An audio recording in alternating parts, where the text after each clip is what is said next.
Good morning dear students. आज हम लोग पढ़ने वाले हैं हमारी बुक द वोएज का 6th number chapter if the bell goes dry, written by Albert Gore. Albert Gore is famous for his alias name, जो उनका उर्फ नाम है अल गॉर। अमेरिका के 22 प्रेसिडेंट रहे हैं 1993 से 2001 तक। और इनको जो 22 प्रेसिडेंशियल जो पोस्ट मिली है for his contribution that he has for the contribution that he has made for the world water system, global water system के ऊपर। और यहाँ इस चैप्टर में उनके जो भी उनकी ट्रीटाइज है, जो भी उनका जो लेख है, उसको एक एक्सट्रैक्टेड फॉर्म में लिखा गया है। होप इसको पढ़ के ये लेसन सिर्फ आपके सिलेबस से ही रिलेटेड नहीं है, but it is really very necessary कि आप इन रूल्स को या इसमें जो बेस सजेस्ट किए गए हैं इनको कैसे इम्प्लाई करते हैं, कैसे इम्प्लीमेंट करते हैं कि ये आपके ग्लोबल वाटर सिस्टम को मेंटेन करके रख सकें। तो लेसन शुरू करता हूँ मैं।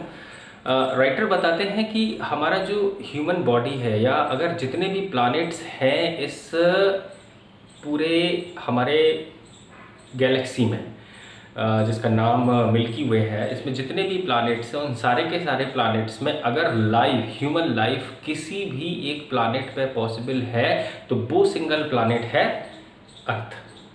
अर्थ के ऊपर ये ग्लोबल मीन्स अर्थ के ऊपर ये लाइफ इसीलिए पॉसिबल है क्योंकि यहाँ अवेलेबिलिटी ऑफ वाटर है, and today scientists are looking for life on the other planet as well. और जो जिस सिंगल फॉरमोस्ट थिंग को वो वहाँ ढूंढ रहे हैं वो फॉरमोस्ट थिंग है वाटर। और उन्हें लगता है कि if the water is available on some planet the life will automatically be possible. तो ये यहीं से अपना लेसन शुरू करते हैं कि हमारा जो बॉडी है, इसका फर्स्ट पैराग्राफ लेसन का बड़ा इंपॉर्टेंट है, आपको इसको ज़रूर पढ़ना चाहिए। और human beings are made up mostly of water in रफली the same percentage as water is to the surface of the earth. Our tissues and membranes, our brains and hearts, our sweat and tears all reflect the same recipe for life in which efficient use is made of those ingredients available on the surface of the earth। कि हमारी body के अंदर जितना भी material है उन सारे के सारे मटेरियल्स को अगर हम एक फॉर्म में देखने की कोशिश करें तो हमारी बॉडी उन्हीं मटेरियल्स से बनी है जो मटेरियल इस धरती के सरफेस पे अवेलेबल है। We are 23% carbon, 2.6% nitrogen, 1.4% calcium, 1.1% phosphorus with tiny amounts of रफली 3 dozen other elements, but above all we are oxygen 61% and hydrogen 10% fused together in the unique molecular combination known as water, which makes up 71% of the human body। तो हमारी body के अंदर 61% oxygen है, 10% hydrogen है, और इन दोनों को इकट्ठा जब हम मिलाते हैं दैट H2O बिकम्स वाटर। तो धरती पे जो वाटर अवेलेबल है वो भी 71% है, और हमारी बॉडी के अंदर जितना वाटर अवेलेबल है वो भी 71% है। और इसी एक फर्स्ट पैराग्राफ के साथ लेसन का जो होल है वो क्लियर हो जाता है। राइटर बताते हैं कि जो वाटर है वो हमारी लाइफ में बड़ा इंपॉर्टेंट है, without water we can not survive. और अगर हम वाटर के इम्पोर्टेंस की बात करें तो धरती पे जब पहली लाइफ फॉर्म पैदा हुई थी, that life form was actually born or developed in the water itself। जो सिंगल सेल एनिमल्स बने थे, amoeba and then paramecium etcetera, जो मल्टी सेल एनिमल्स बने, वो सब कहीं ना कहीं उनका जो एवोल्यूशन हुआ है, उनका जो डेवलपमेंट हुआ है वो वाटर के अंदर ही हुआ है। अब इसके बाद की जो बात आती है, राइटर बताते हैं कि हमें अपनी इस चीज़ को कभी भूलना नहीं चाहिए। और शायद इसी वजह से दुनिया में जितने भी रिलीजन्स हैं, सारे के सारे रिलीजन्स में वाटर को हाईली इम्पोर्टेंट माना गया। हम अगर हिंदुइज्म की बात करें तो हिंदुइज्म में no puja is perform without the purification of water. Along with that दुनिया में जितने भी रिलीजन्स हैं, सारे के सारे रिलीजन्स में जब कभी भी कोई किसी भी रिलीजियस प्लेस पे हम जाते हैं, we have to keep our self washed with the fresh water, और उससे वॉश किए बिना we are not considered pure. तो इसी के बारे में राइटर बताते हैं कि दुनिया में अधिकतर रिलीजन्स में बॉर्डर को इस तरीके से रिप्रेजेंट किया गया है कि बॉर्डर को एक पायस थिंग माना गया, एक रिलीजियस थिंग माना गया, और उस रिलीजियस थिंग के बेसिस पे ही अलग अलग रिलीजन्स में इसको इम्पोर्टेंट बता दिया गया। हालांकि उसका साइंटिफिक क्या वैल्यू है वो उस समय के लोगों को नहीं बताया गया, लेकिन आज वी अंडरस्टैंड कि without border since the life is not possible on earth, तो वो बिना बॉर्डर के चूंकि वो अवेलेबल नहीं है, इसीलिए हर रिलीजन में उसे इम्पोर्टेंट भी बताया गया है। अगला पॉइंट जो राइटर बताते हैं वो ये कि धरती पे 71% बॉर्डर है, उसके बावजूद भी हम उस 71% बॉर्डर पर डिपेंड नहीं होते। हमारा जो डिपेंडेबिलिटी है that is on the fresh border, और वो फ्रेश बॉर्डर हमारी धरती पे उस 71% का सिर्फ 2.50% है। वो 2.50% में से भी मच जो बॉर्डर है वो फ्रोजन है on the icebergs in Antarctica and Greenland, northern और साउदर्न पोल पे जो है। और उसके बाद जो बाकी का जो पानी अधिकतर जो पानी है वो अंडरग्राउंड वाटर की फॉर्म में हमारे लिए अवेलेबल है। हमें जो पानी मिलता है in the form of lakes, in the form of rivers, in the form of creeks, in the form of the rain as well. तो ये सारे का सारा वाटर जो हमें मिलता है उसका परसेंटेज उस 2.50% में से वो 0.01% है, और वो हमारी ज़रूरतों के लिए सफिशेंट है, not only for today but even for the coming years, अगर हम उसको सही तरीके से मैनेज करके यूज करें। अगला राइटर बताते हैं कि चूंकि हम सिर्फ 0.01% वाटर पे से ही हमारा लाइफ अगर हम चाहें तो वो मेंटेन बना रह सकता है, लेकिन हम हमारा जो रिलेशनशिप है ना इस ग्लोबल वाटर सिस्टम के साथ that is seriously deteriorating after the evolution of industrialisation. जब से हमने इंडस्ट्रियलाइजेशन शुरू किया है ग्लोबल वाटर सिस्टम के साथ हमारे रिलेशनशिप धीरे धीरे खराब ही होते गए हैं। और इसको हम इस तरीके से भी समझ सकते हैं कि अर्लियर जब इंडस्ट्रियलाइजेशन नहीं था तो उस इंडस्ट्रियलाइजेशन ना होने पे पानी को न सिर्फ प्योर माना जाता था, इंस्टीड उसको हम एक देवता के रूप में, गॉड के रूप में वर्शिप भी किया करते थे। तो आज की इस स्थिति में अगर हमारा रिलेशनशिप बहुत ज़्यादा खराब हुआ है ग्लोबल वाटर सिस्टम के साथ, तो वो हमारा ग्लोबल वाटर सिस्टम के साथ रिलेशनशिप खराब हुआ है बिकॉज ऑफ द इंडस्ट्रियलाइजेशन। अब राइटर बताते हैं कि आज अगर हम ये देखने की कोशिश करें कि क्या क्या खतरे हैं, कौन कौन से तरीके के थ्रेट हैं जिनकी वजह से ग्लोबल वाटर सिस्टम हमारे लिए उस तरीके से वर्क नहीं कर रहा एज इट यूज्ड टू। तो इसके लिए राइटर बताते हैं कि 5 खतरे हैं, 5 जो है वो थ्रेट हैं, और उन 5 थ्रेट पे हमें किस तरीके से काम करना है। इसका सबसे पहला खतरा ग्लोबल वाटर सिस्टम के लिए राइटर बताते हैं वो है redistribution of the water supply. अच्छा, पूरी धरती पे पानी जो है वो हर जगह इक्वल वे में या इक्वल फॉर्म में अवेलेबल नहीं है। ये कहीं है, कहीं नहीं है, कहीं बहुत ज़्यादा है, कहीं कम है। लेकिन हम चाहे पुराने समय के सिविलाइजेशन के डेवलपमेंट से देखें या आज के सिविलाइजेशन के डेवलपमेंट से देखें, हम सिर्फ उन्हीं जगहों पे इस्टेब्लिश होते हैं जहाँ फ्रेश वाटर की सप्लाई है। दुनिया की जो 5 जगहों पे जो सिविलाइजेशंस जन्मी थी, हम जिस सिविलाइजेशन को कैरी कर रहे हैं इंडस वैली सिविलाइजेशन, ये सारी की सारी सिविलाइजेशंस वहाँ इन्होंने जन्म लिया जहाँ उनके लिए फ्रेश वाटर की सप्लाई के लिए कोई ना कोई रिवर थी। लाइक हमारी सिविलाइजेशन सिंधु नदी के किनारे डेवलप हुई थी, और सिंधु नदी के किनारे इसीलिए क्योंकि हमें सिंधु नदी से फ्रेश वाटर मिला, और हमने मीन्स बाद में हमने अपने आप को इस्टेब्लिश किया उन एरियाज में जहाँ जहाँ फ्रेश वाटर था। आज की भी स्थिति में अगर किसी जगह के बारे में ये पॉपुलर हो जाए कि वहाँ पानी नहीं है, तो वहाँ पे हैबिलिटेशन पॉसिबल नहीं होता। तो राइटर पहला खतरा बताते हैं कि जो redistribution of the water supply है, कि आज पूरी धरती पे हम सिर्फ वहाँ हम ह्यूमन बींग्स ने अपने आप को इस्टेब्लिश किया जहाँ पानी है। तो धीरे धीरे ये जो चीज़ है, ये जो सप्लाई है, it is getting disturb. Why? क्योंकि जिस तरीके से जो पोलर एरियाज हैं वो पिघल रहे हैं, इनकी वजह से एक चीज़ होगी है। अच्छा, एक छोटी सी चीज़ से और एग्जाम्पलीफाई मैं ऐसे करता हूँ कि जब क्लाउड्स बनते हैं, जब इवेपोरेशन होता है, वो इवेपोरेशन जब सी वाटर का होता है क्लाउड्स की शक्ल में, वो धरती की तरफ आता है। ये धरती से मीन्स उसका एक डायरेक्शन है कि वो साउथ से नॉर्थवर्ड की तरफ जाता है। जब वो साउथ से नॉर्थवर्ड जाता है तो वो इसीलिए जा रहा है क्योंकि वो पोलर एरियाज की तरफ पहुंचता है, मतलब ग्रीनलैंड की तरफ जा रहा है, इसीलिए तो हमें रेन वाटर की शक्ल में फ्रेश वाटर सप्लाई मिलती है। नरेटर यहाँ ये बताना चाहता है कि अगर वो जो पोलर एरियाज अगर पूरे तरीके से मेल्ट हो गए, और जिस दिन वो पूरे तरीके से मेल्ट हो गए, क्लाउड्स क्यों जाएंगे फिर वहाँ, क्योंकि वहाँ तो सूटेबल एनवायरनमेंट है ही नहीं। रेन सिर्फ दो जगहों पे पॉसिबल होती है, फर्स्ट कि कहीं फॉरेस्ट्स हो, और दूसरा वो वहाँ जाती है जहाँ पहले से कोई वाटर बॉडी हो। तो अगर वो ग्रीनलैंड के जो पोल्स हैं या ग्रीनलैंड पे जो फ्रोजन है, जो फ्रेश वाटर स्नो की शक्ल में, अगर वो पूरे तरीके से पिघल गया तो हमारा जो ग्लोबल वाटर सिस्टम है, या जिस तरीके से ये साउथ से नॉर्थ की तरफ जाता है, ये डिस्टर्ब हो जाएगा। और अगर ये डिस्टर्ब हो गया तो पूरा हैबिलिटेशन ऐसा होगा कि कुछ जगहों पे को जहाँ रेन हो रही थी अभी तक वो रेन ना हो, और कुछ जगहों पे जहाँ पे रेन नहीं हो रही थी वहाँ पे रेन होने लगे। मतलब जो होल जो पैटर्न है वो पूरा का पूरा चेंज होगा। और अगर वो पूरा पैटर्न चेंज हुआ तो उस पूरे पैटर्न के चेंज होने की वजह से एक जो बड़ी प्रॉब्लम निकल के सामने आएगी वो ये कि पूरा हैबिलिटेशन हमें स्विच करना पड़ेगा from one place to another, क्योंकि ह्यूमन बींग्स तो वहाँ बिल्कुल सर्वाइव नहीं कर सकते जहाँ पे वाटर अवेलेबल नहीं है। तो अगला राइटर यहाँ ये बताने की कोशिश करते हैं कि हमारा जो redistribution of the fresh water supply है ये हमारे लिए एक थ्रेट है, और हम इसे कैसे मेंटेन कर सकते हैं इसके सजेशंस आगे की थ्रेट में है। तो ये पहला थ्रेट था। दूसरा थ्रेट राइटर बताते हैं कि हमारा जो ग्लोबल वाटर सिस्टम है इसके लिए दूसरा खतरा है ग्लोबल वार्मिंग।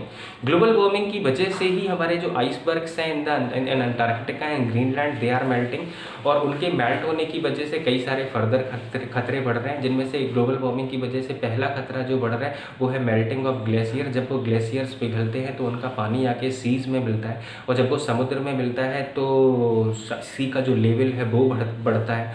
जब वो बढ़ता है तो जो लो लाइन कोस्टल एरियाज हैं जहाँ ह्यूमन बींग्स ने अपने आप को इस्टेब्लिश किया हुआ है, दुनिया की 33% पॉपुलेशन उन एरियाज में रहती है जो कोस्टल एरियाज हैं। उन कोस्टल एरियाज में अगर सी लेवल बढ़ेगा तो नेचुरल है कि वहाँ के लोगों को अपना हैबिलिटेशन चेंज करके अपनी स्टेइंग, अपनी जो लिविंग है उसे चेंज करके किसी ऐसे एरिया में इस्टेब्लिश होना पड़ेगा जहाँ फ्रेश वाटर, जहाँ उनके लिए सी वाटर की थ्रेट ना हो। तो इतने बड़े पैमाने पे अगर लोग शिफ्ट होंगे from one place to another, that will become a problem. दूसरा राइटर बताते हैं कि ग्लोबल वार्मिंग की वजह से जो एक और खतरा है वो खतरा है कि हमारा जो फ्रेश वाटर का सप्लाई है, जैसे जो लोग कोस्टल एरियाज में रहते होंगे वो सी वाटर तो कंज्यूम करते नहीं होंगे, वो तो कंज्यूम करते होंगे फ्रेश वाटर ही। तो उन्होंने अपने लिए जो फ्रेश वाटर के जो एक्विफर्स बनाए होंगे या जो स्टोर्स बनाए होंगे उन सारे के सारे स्टोर्स के डूबने का खतरा बढ़ जाएगा।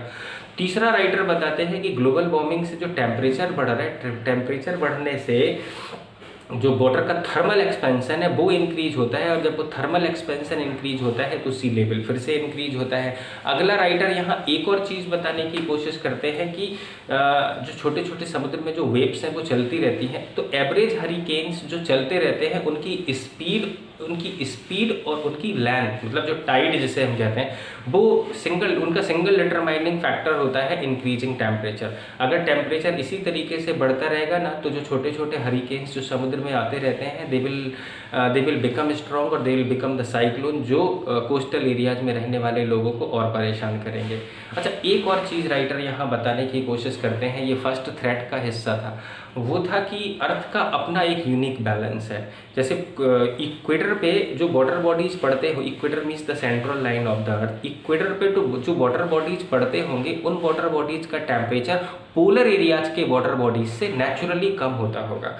जब हम पोलर एरियाज की बात करते हैं कि पोलर एरियाज में टेम्परेचर कम है, इक्वेटर पे टेम्परेचर ज़्यादा है, तो यहाँ पे जो वाटर बॉडी होगी उसके वाटर का जो अपर लेयर का टेम्परेचर होगा वो नेचुरली हाई होगा देन द पोलर एरियाज। तो अर्थ क्या करती है कि जब इसका टेम्परेचर बढ़ता है इक्वेटर पे वाटर का, तो ये अपर लेयर से अपर लेयर से ये पोलर एरियाज की तरफ जाती है, जिन्हें हम सी की वेव्स कहते हैं। ये पोलर एरियाज की तरफ जाती है। पोलर एरियाज पे रास्ते में जहाँ जहाँ मीन्स गर्म पानी ठंडे पानी के कांटेक्ट में आता है या ठंडे टेम्परेचर के कांटेक्ट में आता है तो इवेपोराइजेशन होता है, क्लाउड्स बनते हैं एंड दे कॉज रेन। और ये पानी धीरे धीरे आगे जाके पोलर एरियाज की तरफ जाता है। पोलर एरियाज पे जब ये ठंडे वाटर से हिट करता है, पोलर एरियाज से हिट करता है, तो यही वाटर बॉटम लेवल की तरफ जाता है। बॉटम लेवल पे जो ठंडा पानी अवेलेबल है उसे पुश करता है, वो वाटर पुश होके आता है इक्वेटर पे, और इक्वेटर पे वही पानी फिर से अपर लेयर में आता है। अपर लेयर में आके फिर से वो वार्मर टेम्परेचर की वजह से फिर से हीट अप होता है,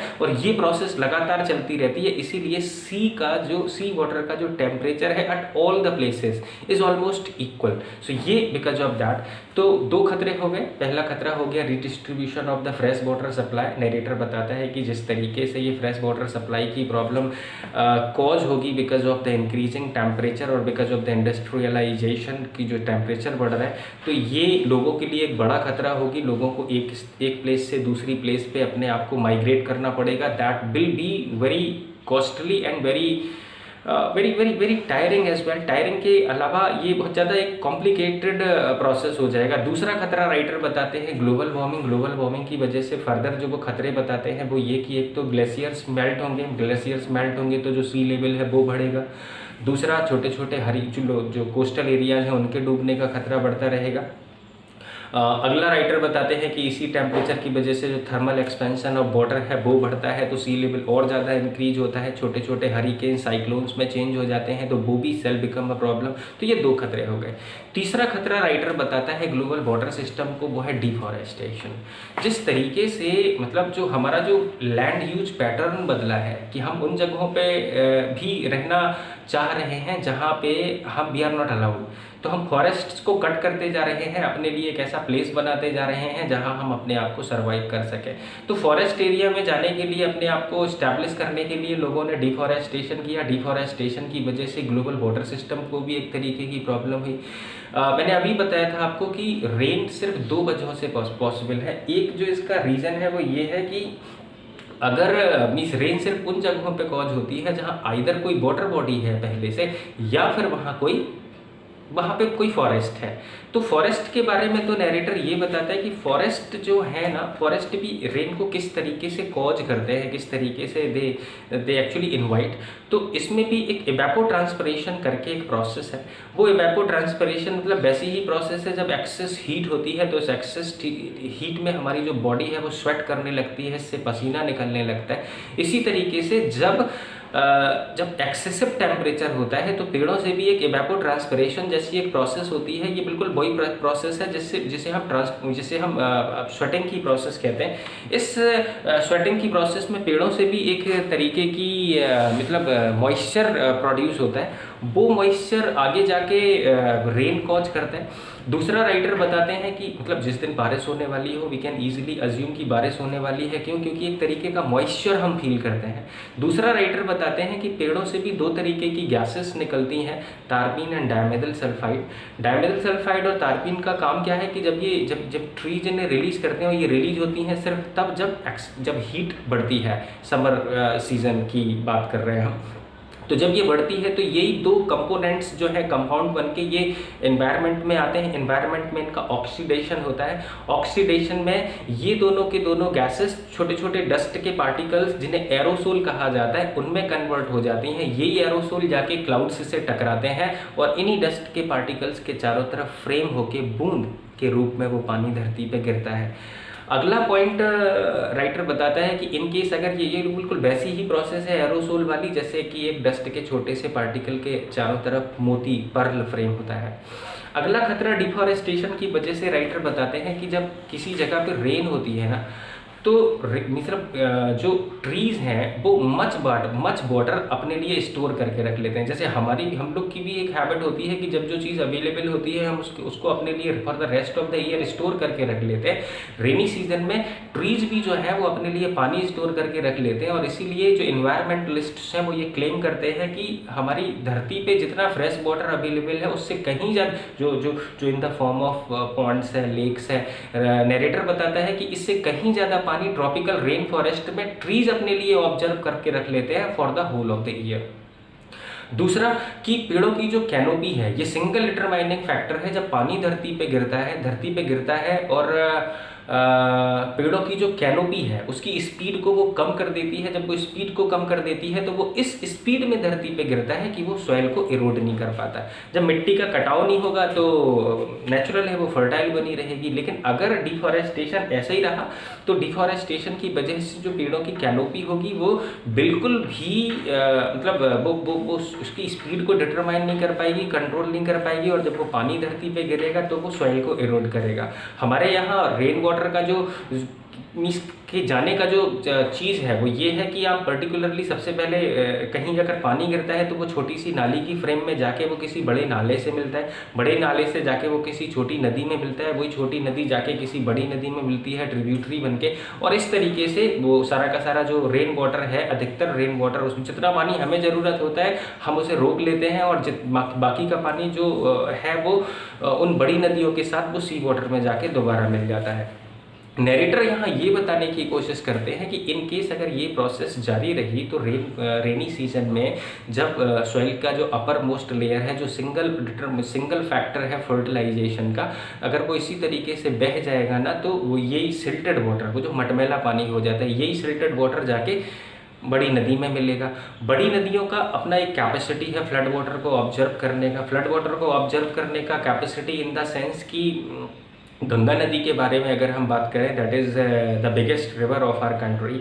तो गंगा नदी लगभग 60 मीटर गहरी है। अब उस 60 मीटर गहरी नदी इतने लंबे ड्यूरेशन में, काफ़ी जगहों पे तो ये काफ़ी एक्सपैंड भी हुई है, इतने कितना सारा वो फ्लड वाटर अपने अंदर ऑब्जर्व करके रखती होगी। अगर यही सिल्टेड वाटर जाके उन बड़ी नदियों में मिलेगा तो ये जो सिल्ट जाती है ना, ये जो मिट्टी जाती है उसके साथ, तो ये उसकी बॉटम में बैठती जाएगी, और जब ये बॉटम में बैठेगी तो उनकी जो फ्लड वाटर को ऑब्जर्व करने की कैपेसिटी है उसे इम्पैक्ट करेगी, और जो पानी होगा वो किनारों की तरफ फैलेगा। आई टोल्ड यू कि दुनिया की 33% पॉपुलेशन उन एरियाज में रहती है जो कोस्टल है, और अधिकतर population, the remaining population stage at the places जहाँ उनके फ्रेश वाटर की सप्लाई के लिए कोई ना कोई रिवर या कोई पॉन्ड अवेलेबल है।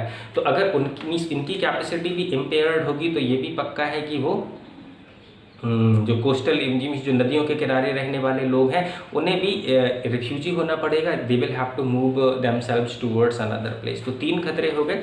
एक हो गया redistribution of the fresh water supply, दूसरा हो गया आपका ग्लोबल वाटर ग्लोबल वार्मिंग, और तीसरा खतरा हो गया डिफॉरेस्टेशन का। चौथा खतरा राइटर बताते हैं जो हमारे सामने है वो ये है कि कंटेमिनेशन किया जा रहा है, पॉल्यूशन फैलाया जा रहा है वाटर बॉडीज़ में। तो narrator contamination of the water resources, narrator इसके बारे में बताता है कि जो कंटेमिनेशन की अगर हम बात करें तो जब हम इन्वायरमेंट को कंटेमिनेट करते हैं, जब हम इन्वायरमेंट को पॉल्यूट करते हैं तो उसको तो एक्सपेंड करने के लिए मच एरिया अवेलेबल है। वाटर बॉडीज़ अगर एक जगह पे पॉल्यूट होती है ना तो वो बाकी जितनी भी जगहों पे जा रही है वो उसी पॉल्यूटेड फॉर्म में बहती रहती है। हम मतलब राइटर यहाँ ये बता भारत में 160 सिटीज़ लगभग ऐसे हैं जो अपना वेस्ट, जो अपना सीवेज डायरेक्टली डंप करते हैं उन रिवर्स में जो उनके फ्रेश वाटर सप्लाई का एक कारण है। दुनिया के अधिकतर कंट्रीज ऐसे हैं जिन्हें थर्ड वर्ल्ड कहा गया है इस लेसन में। थर्ड वर्ल्ड मतलब यूरोपियन और अमेरिका के अलावा जितने भी कंट्रीज हैं जिन्हें लो डेवलपिंग कंट्रीज कहा जाता है, उनकी जो सबसे बड़ी समस्या है वो ये कि उनके पास प्रॉपर सैनिटेशन अवेलेबल नहीं है, proper supply of fresh water available नहीं है। नैरेटर बताता है कि इस तरीके से अगर हम कंटामिनेट करते रहेंगे तो उस थर्ड वर्ल्ड में द प्रॉब्लम्स ऑफ मतलब जो डिजीज़ हैं वो कॉज होंगी, डायरिया, डाइजेंट्री, कॉलरा, ये सब वाटर बोर्न डिजीज़ हैं और ये होती हैं contamination of the water resources की वजह से। तो नैरेटर कहता है कि अगर हमें इसे कंट्रोल करना है तो हमें वाटर बॉडीज़ को कंटेमिनेट करना रोकना पड़ेगा। ये फोर्थ थ्रेट था, contamination of the water resources. अब पांचवा और आखिरी खतरा राइटर यहाँ बताता है, पांचवा और आखिरी खतरा ग्लोबल वाटर सिस्टम को नैरेटर बताता है वो है पॉपुलेशन ग्रोथ। जिस तरीके से पॉपुलेशन इस धरती धरती पे बढ़ती जा रही है, या जो पॉपुलेशन इसके रिसोर्सेज पे डिपेंड है, मीन्स पॉपुलेशन तो बढ़ रही है लेकिन क्या हम रिसोर्सेज को भी बढ़ा रहे हैं? नहीं, रिसोर्सेज को तो हम कम करते जा रहे हैं gradually by deforestation, by the other processes as well. तो नरेटर यहाँ बता रहा है कि जिस तरीके से पॉपुलेशन ग्रोथ हो रही है, हम अपनी जो ज़रूरतें हैं, जो धरती पे जो सोर्सेज अवेलेबल है, उनसे हमें कंप्रोमाइज़ करना पड़ता है। और आज की स्थिति में ये है कि इन द स्मॉल सिटीज जहाँ the condition has not gone severe, बड़े शहरों में तो कंडीशन हैज़ गॉन सीवियर, क्योंकि वहाँ फ्रेश वाटर अवेलेबल नहीं होता और उसके लिए the people have to fight for. यहाँ पे ये है कि छोटे शहरों में चूंकि कहीं ध्यान नहीं है, तो आज भी वो करते क्या है कि if the water is not available in the near by areas, they direct that underground water. और जब वो अंडरग्राउंड वाटर निकालते हैं, वैसे तो धरती का खुद का कैपेसिटी है, वो इसे रिचार्ज कर लेती है automatically by the creeks and bye the other sources, लेकिन चूंकि ये जो अंडरग्राउंड वाटर सोर्सेज है ये हमारे आउट ऑफ द साइट है, हम इन्हें देख नहीं पाते, तो ये आउट ऑफ द माइंड, हम उन्हें रिचार्ज करने के बारे में सोचते ही नहीं है। इसीलिए जो नया जो फ्रेम लाया कि वाटर हार्वेस्टिंग हमको करना चाहिए, ये फॉर लास्ट 10-20 ईयर्स हम लोग स्टडी कर रहे हैं कि वाटर हार्वेस्टिंग आज के समय में बहुत ज़रूरी है, ताकि सो दैट वी में actually recharge the water level. तो नरेटर इसके बारे में बताता है कि पॉपुलेशन ग्रोथ 5वां खतरा है और इसको हम कंट्रोल नहीं कर पा रहे हैं किसी भी हालत में। अब इसके 5 खतरे बताने के बाद राइटर हमें सोर्स बताता है कि ऐसा नहीं है कि पूरी दुनिया जानती नहीं है कि किस तरीके की प्रॉब्लम्स को they are facing, they know कि without water there life will not be possible, और वो शायद दूसरे प्लानट पे अगर एस्टैब्लिश होने की सोच रहे हैं तो वो भी पॉसिबल नहीं होगा, लेकिन फिर भी वो सोचते नहीं है। अभी जो प्रॉब्लम्स को फेस करने के लिए जो चीज़ें चल रही हैं, नरेटर बताता है कि 2 तरीके के सॉल्यूशंस लोगों ने सोचे हैं। पहला सॉल्यूशन सोचा है उन्होंने डिसैलिनाइजेशन प्लांट्स का। प्लांट्स यहाँ पे वो प्लांट्स नहीं है, प्लांट्स मतलब यहाँ एक मैकेनिज्म है। डिसैलिनाइजेशन प्लांट्स, वो जो आप प्यूरीफायर यूज करते हो, वो प्रोसेस है जिसमें इम्पोर्टेबल वाटर को प्यूरीफाई करके पोर्टेबल फॉर्म में कन्वर्ट कर दिया जाता है ताकि आप उसे यूज कर सको। दूसरा सॉल्यूशन जो लोग सोचते हैं, ये प्रोसेस हालांकि ठीक है, बट यहाँ नरेटर बताता है कि ये इतनी महंगी है कि ये थर्ड वर्ल्ड जहाँ पे कंट्री से लोगों की इकोनॉमिकल कंडीशन ठीक नहीं है, उन लोगों के लिए that shall be a problem. अगला राइटर बताता है कि एक और जो सॉल्यूशन लोग सोचते हैं वो ये कि वो ग्लेशियर्स जो अंटार्कटिका और ग्रीनलैंड में है उन्हें टो करके ले आएंगे। टो मतलब किसी चीज़ से बांध के अपने यहाँ ले आएंगे। सिंस वो सारा का सारा फ्रेश वाटर ही है, तो जो गल्फ कंट्रीज और ऑस्ट्रेलिया जहाँ पे फ्रेश वाटर की प्रॉब्लम सबसे, अवेलेबिलिटी ऑफ फ्रेश वाटर की प्रॉब्लम सबसे ज़्यादा है, तो वो ये सोचते हैं कि इन आइसबर्ग्स को ये खींच लाएंगे और वहाँ से खींचने के बाद वो इस फ्रेश वाटर का यूज करेंगे। यूज करने के बाद जब खत्म हो जाएगा तो दूसरा खींच लाएंगे। नरेटर हंसता है इस बात पे और बताता है कि इंस्टीड हम ये दोनों प्रोसेस नहीं कर सकते, क्योंकि टेक्निकली दूसरा वाला प्रोसेस भी पॉसिबल है, लेकिन हमें उन आइसबर्ग्स को लाने के लिए किसी ना किसी एनर्जी का यूज करना पड़ेगा, चाहे be it is coal energy, atomic energy और द पेट्रोलियम। लेकिन उन सब से जो प्रॉब्लम क्रिएट होगी वो प्रॉब्लम है हमारी कि हमें फेस करना पड़ेगा वही इमर्सन ऑफ कार्बन, जिसकी वजह से पॉल्यूशन बढ़ रहा है। नरेटर इसी को तो कंट्रोल करने की बात कर रहा है। तो अगला मीन्स राइटर बताता है कि अगर हम वाकई में इसे सॉल्व करना चाहते हैं तो सॉल्व करने के लिए हमें अपने जो ट्रेडिशनल वे हैं उन्हें फॉलो करना पड़ेगा। सबसे पहला हमें हार्वेस्टिंग जैसी प्रोसेसेस को फॉलो करना पड़ेगा। दूसरा नंबर, हम अपनी वाटर बॉडीज को उतना ही प्योर रहने दें as they have been gifted to us by nature. Otherwise अगर हम ये देखें कि दुनिया में थर्ड वर्ल्ड वॉर होना है, तो वो थर्ड वर्ल्ड वॉर का एक कारण the supply of fresh water भी हो सकता है, और नरेटर उसके लिए हमें वार्न करता है। तो ये तो था चैप्टर के बारे में। अब इसके कुछ क्वेश्चंस हैं जो आपको पूरे लेसन से ही लिए गए हैं। इनमें से सबसे पहला क्वेश्चन है कि why does water carry spiritual significance in most religions. तो अधिकतर रिलीजन्स में वाटर स्पिरिचुअल सिग्निफिकेंस इसीलिए कैरी करता है, रीजन तो नहीं पता, लेकिन शायद इसीलिए कैरी करता है कि अर्लियर सिविलाइजेशन के लोगों ने ये जान लिया होगा कि without water it would not be possible for them to live their lifes, and just because of that उन्होंने इसे रिलीजियसली इम्पोर्टेंट बना दिया। और इसीलिए हिंदुइज्म हो, चाहे क्रिश्चियनिटी में बैप्टिज्म हो, या दुनिया के अधिकतर रिलीजन्स में जो प्रोसेसेस हैं कि रिलीजियस प्लेसेस पे जाने से पहले they have to keep themselves fresh with fresh water, तो वो सिर्फ इसीलिए इम्पोर्टेंट बता दिया कि ताकि लोगों को पानी की वैल्यू पता रहे। दूसरा क्वेश्चन है what is the resemblance between the pattern of human civilisation and those of the distribution of fresh water. तो धरती पे जितना पानी अवेलेबल है, ये क्वेश्चन का सेंस है कि क्या सिमिलैरिटीज़ है, क्या रिजेम्बलेंस है ह्यूमन सिविलाइजेशन में और distribution of the fresh water में। अर्लियर आई टोल्ड यू कि धरती पे वाटर जो है वो इवनली अवेलेबल नहीं है, सब जगह बराबर नहीं है, कहीं ज़्यादा है, कहीं कम है और कहीं बिल्कुल नहीं है। तो ऐसी स्थितियों में ह्यूमन बींग्स ने अपने आप को सिर्फ उन प्लेसेस पे स्टैब्लिश किया जहाँ फ्रेश वाटर की या तो सप्लाई थी या आज भी वहीं स्टैब्लिश करते हैं जहाँ सप्लाई है। तो डिस्ट्रीब्यूशन ऑफ फ्रेश वाटर जो है ह्यूमन सिविलाइजेशन सिर्फ उन जगहों पे ऐसी ही स्टैब्लिश होती हैं जहाँ पे उन्हें अवेलेबिलिटी है फ्रेश वाटर की। थर्ड क्वेश्चन है what drives the cold ocean stream from the poles towards the equator.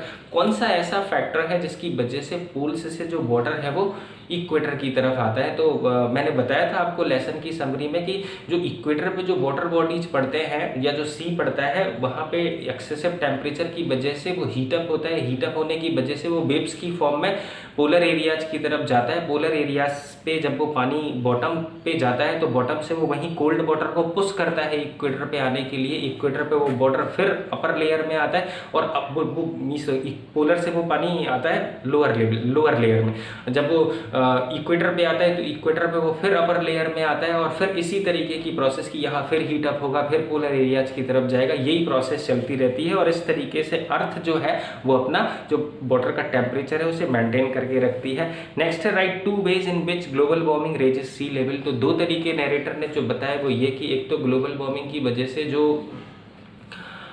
Polar areas melt होते जा रहे हैं उनकी वजह से वो सारा का सारा जो वाटर वहाँ 2.49% जो हमें 0.01% मिलता है हम उसे भी कंट्रोल नहीं कर पाते। तो वो 2.49 समवेयर वाटर जो वहाँ फ्रोजन है अगर वो सी वाटर में मिलेगा तो इस पे एक तो ये वाटर लेवल बढ़ेगा। दुनिया की 33% population within the 60 kilometre of sea level रहती है। तो अगर इतनी मतलब ये अगर ये बढ़ेगा तो ये उन लोगों के लिए खतरा बनेगा। तो एक तो इंक्रीज जो सी लेवल है वो बढ़ जाता है मेल्टिंग ऑफ द ग्लेशियर्स की वजह से, और दूसरा इंक्रीजिंग टेम्परेचर की वजह से वाटर का जो थर्मल एक्सपेंशन है वो बढ़ जाता है। और साथ ही साथ जब टेम्परेचर बढ़ेगा तो जो एवरेज हरिकेन्स हैं वो चेंज हो जाएंगे साइक्लोन्स में, वो भी सी लेवल को ही बढ़ाएंगे। नेक्स्ट क्वेश्चन है write 2 ways in which next है what causes the average hurricane to be more powerful and how. तो ये ग्लोबल वार्मिंग ही है, इंक्रीजिंग टेम्परेचर ही है। कैसे, अभी हम लोग इसके पहले सुन चुके हैं। How do forest produce rain clouds. 2 तरीके की प्रोसेस नरेटर ने बताई है। एक तो वो इवेपोट्रांसपिरेशन है जिसमें ट्रीज को भी स्वेटिंग होती है और वो ह्यूमिडिटी क्रिएट करते हैं जिसकी वजह से रेन होती है, that makes a suitable environment to cause rain. और दूसरा नरेटर बताते हैं कि वो जो गैसेस जो ट्रीज निकालते हैं तारपीन एंड डाइमेथिल सल्फाइड उनकी वजह से वो भी मतलब एरोसोल में कन्वर्ट हो जाते हैं ऑक्सीडेशन के बाद और उनके चारों तरफ बूंद फ्रेम होकर धरती पे गिरती है। नेक्स्ट है कि how do forests attract rain, लगभग सिमिलर आंसर ही आएगा। नेक्स्ट है describe the effect of chemical pollutants on Mankind. जिस तरीके से हम वाटर बॉडीज को पॉल्यूट करते जा रहे हैं इसका मैनकाइंड पे क्या फ़र्क पड़ेगा, क्या इफेक्ट पड़ेगा। तो इसका इफेक्ट ये होगा कि जो थर्ड वर्ल्ड के जो लोग हैं जहाँ पे रिसोर्सेस ज़्यादा अवेलेबल नहीं है, where the people are suffering from the paucity of the availability of water resources, और अगर वो अवेलेबल भी है तो वो कंटामिनेटेड है। तो ऐसी कंट्रीज़ में जो कॉमन डिसीज़ हैं water borne diarrhoea, dysentery, cholera, इनकी वजह से लोगों की डेथ हो सकती है and they will not get the fresh water. अगला है why do the solutions to fresh water problem like desalinization plants and towing of glaciers seem unfeasible. Unfeasible का मतलब होता है इनको प्रॉपरली आज तक स्टडी करके इम्प्लीमेंट क्यों नहीं किया जा सका। तो डिसैलिनाइजेशन प्लांट्स इसीलिए इम्प्लीमेंट नहीं किए जा सके क्योंकि ये प्रोसेस बहुत महंगी है और थर्ड वर्ल्ड के जो लोग हैं उनके लिए ये काफ़ी महंगी प्रोसेस है।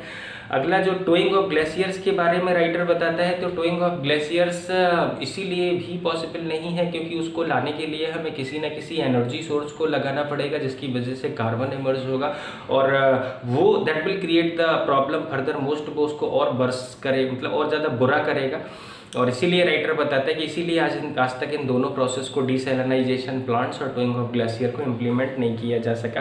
What should be do to solve the fresh water supply? Writer ने यहाँ पे सिर्फ 2 सॉल्यूशंस हमें दिए हैं कि एक तो हमें वाटर हार्वेस्टिंग जैसी प्रोसेसेस करना चाहिए, और दूसरा नरेटर बताता है कि हम वाटर बॉडीज को उतना ही प्योर रखें जितना प्योर वो we have been gifted by nature. तो ये था पूरे चैप्टर के बारे में। बाकी कुछ 75 वर्ड्स के क्वेश्चंस हैं। If you read them you will definitely get the answers from these itself. Thank you very much to watch the video till the last. अब नेक्स्ट मीस चैनल को सब्सक्राइब जरूर करें so that you may get the notifications for the coming lessons. और thank you very much, have a good time.